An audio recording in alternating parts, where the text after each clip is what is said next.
Hi, I'm Geoff. This is the first video of a new series that I'm going to call That Will Sand Out. It's all about fixing mistakes that you make when you're making furniture.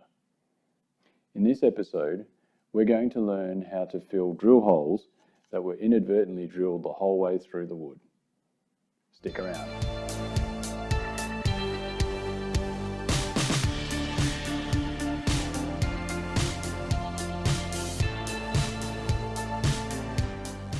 So when making this gaming table, what I intended to do was drill some dowel holes at each end, and in my haste I didn't set the depth stop on my drill press properly and it went all the way through, which is not what I wanted. So what we're going to do today is we're going to fix this.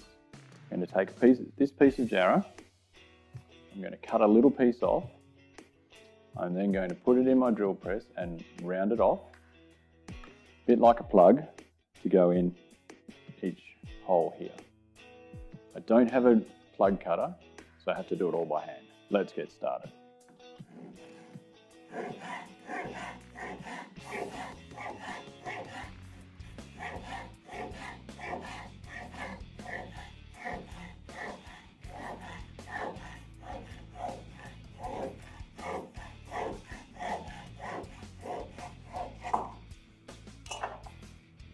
So what we have to do is take the two blanks we cut off this piece of wood and turn them into wedged pegs like that. And these are then going to be glued into the holes like so. And when the glue dries, they're going to be flush cut off. Then they'll be sanded flat, and if there's any gaps in there, what we're going to do is we're going to make a mixture of jarrah sawdust and shellac, and we're going to force that mixture into any gaps that are there. When it dries, we'll sand it off and it should make the repair be almost invisible. At least that's the theory. We all know that a square peg does not go into a round hole very well.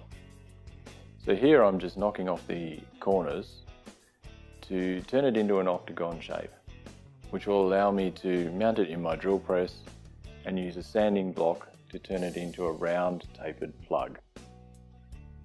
The sanding block is a Michael Fortune design, and I make it from scrap materials. It's basically a sheet of sandpaper glued to several blocks of MDF, and it works very well in my shop.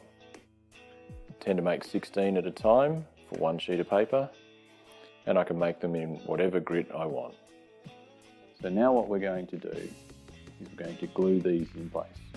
I have this little squeeze bottle with some Titebond 3 in it, and I'm just going to put a little bit in each hole.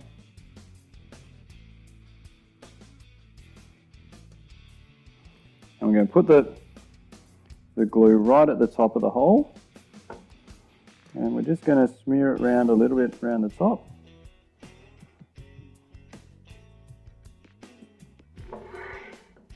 Like so. I'm going to get my little rubber mallet. I'm going to place a little bit more glue around the edge of this plug.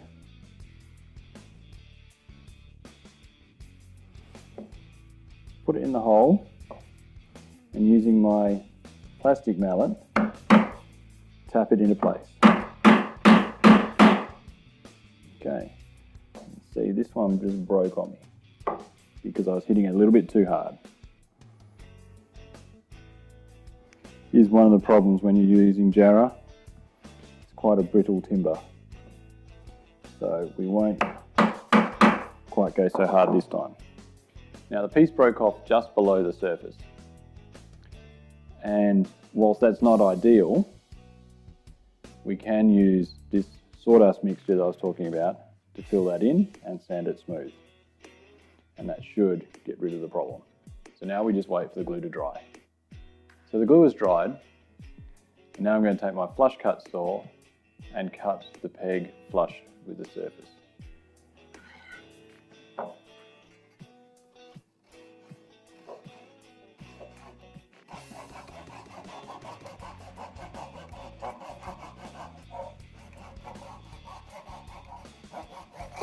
Now we're going to lightly sand with a block that's got 240 grit sandpaper on it, just to level it off.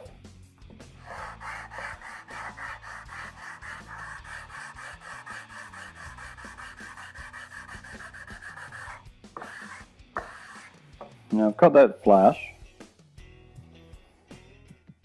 One of the plugs is a little bit more pink than I'd like, so it is standing out a bit. So we might need to look at how we can disguise that a bit better.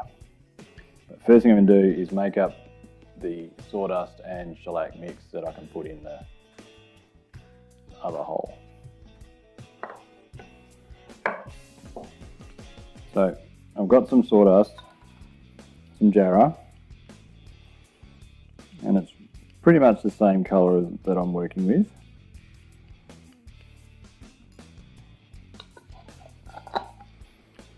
And I'm going to get some shellac in the syringe.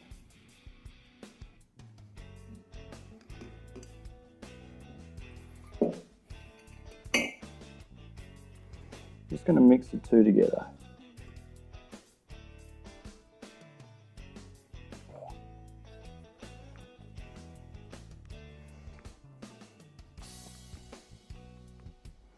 Now, I've put too much shellac in this one, I think. So what we'll do is we'll just add a little bit more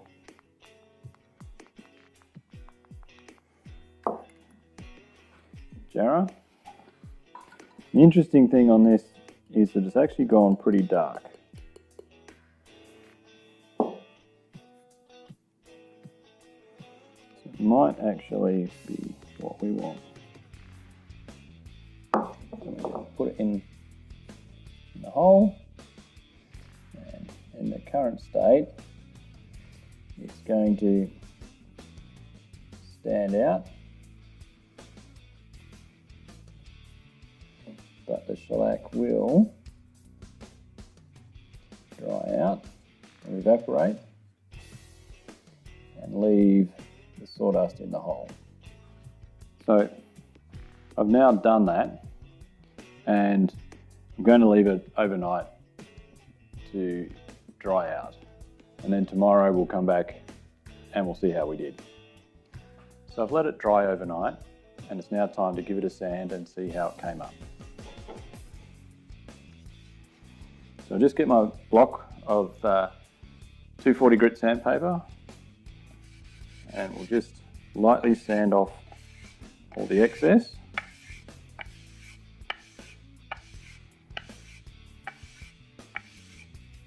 So I'll just grab the syringe, put a little bit more in,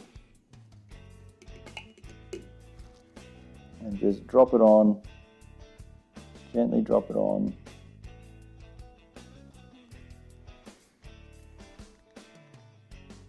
And that should seal it in.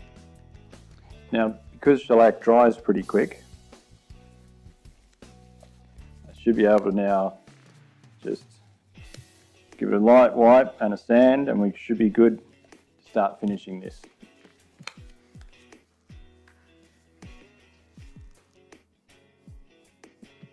So that's come up reasonably well. I'm going to now put some shellac on it and try and blend it in with the rest of the timber around it.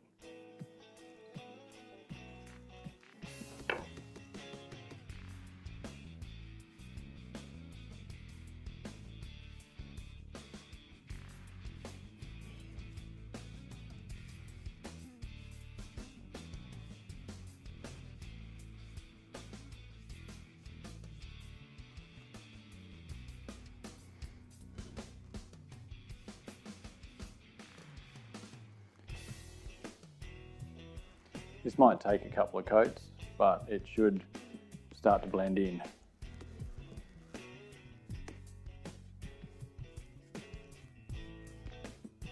One of them is standing out a bit more than I'd like at the moment. So I'm going to add a little bit of black.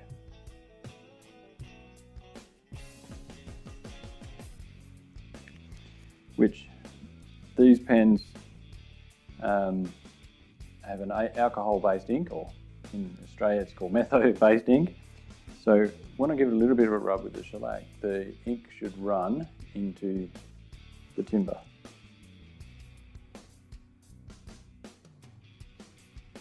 What that'll do is it'll help disguise any light bits.